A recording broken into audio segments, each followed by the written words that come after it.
Eu sou Marcia Makdisse e direto de Oxford, e em nome da Academia VBHC, eu estou aqui junto ao professor Muir Gray para convidá-los para uma nova jornada de valor em saúde. Nós sabemos que a equação de valor é parte importante da estratégia, mas ela apenas se refere a uma dimensão de valor, que é o valor técnico, no qual nós olhamos para os desfechos que importam para os pacientes em relação aos recursos utilizados para se entregar tais desfechos.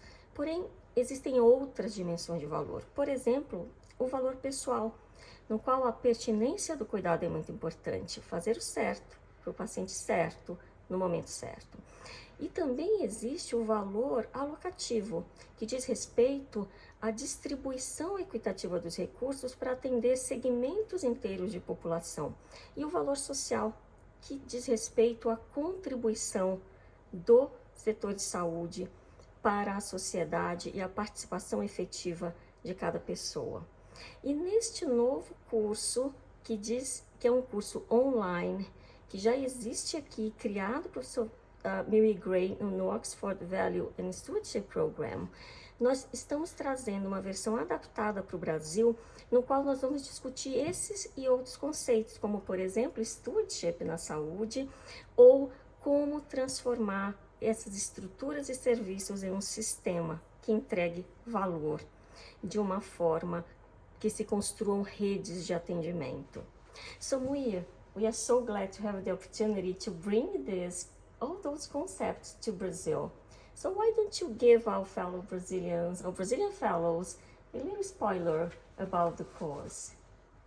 Well, this is about the future. And I know about the future, not because I get visions.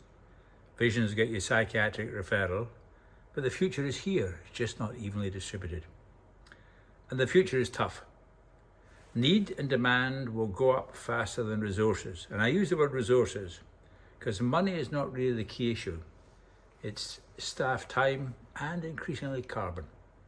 So need and demand are going up faster than resources. So what are we going to do? Well, firstly, we must celebrate what we've done in the last 30 years.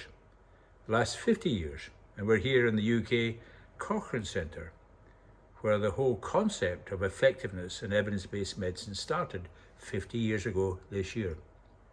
So what have we been doing? Well, we've done prevention. We're making good strides in prevention.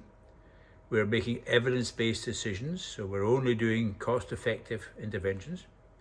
We're improving quality and safety, and we're doing things more efficiently. Is that not enough? The answer in every country is no. Need and demand are going up faster than resources.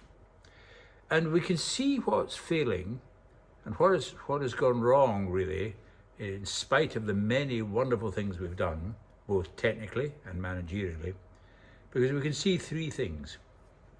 The first is unwarranted variation, and the Brazilian Atlas of Variation is fantastic.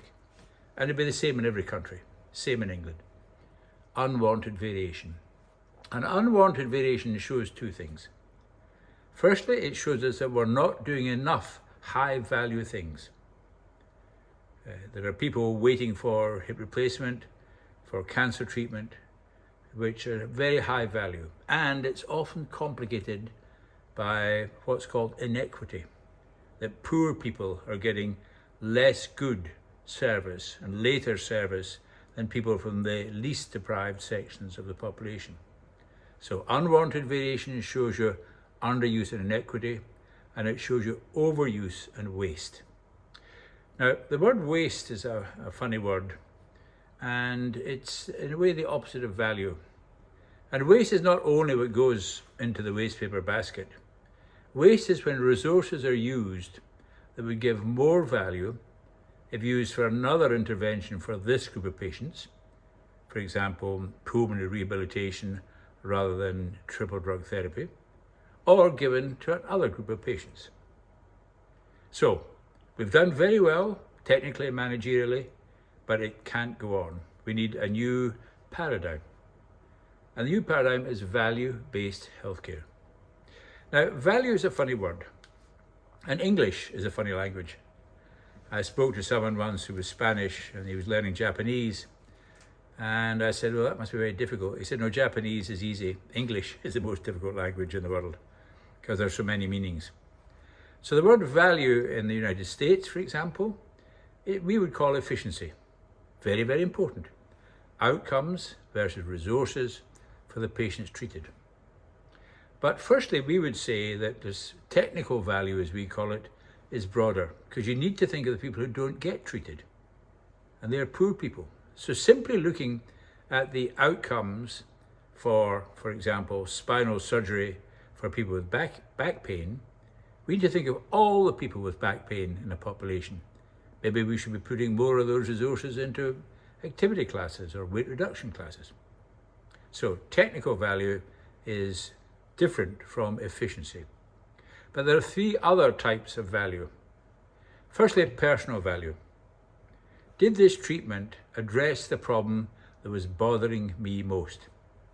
And in England, we find we often don't know what the problem was that was bothering them most. We know the diagnosis, but we haven't really listened.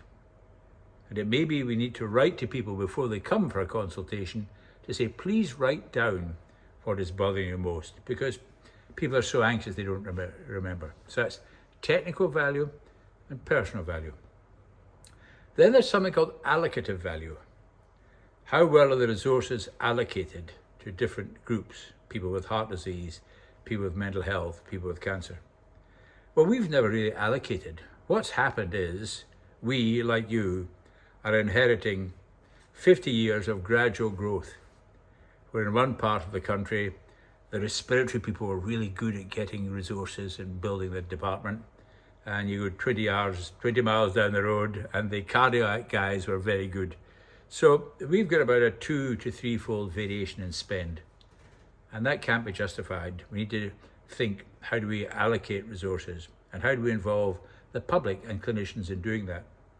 So that's personal value, technical value, allocative value, and then a funny thing called social value.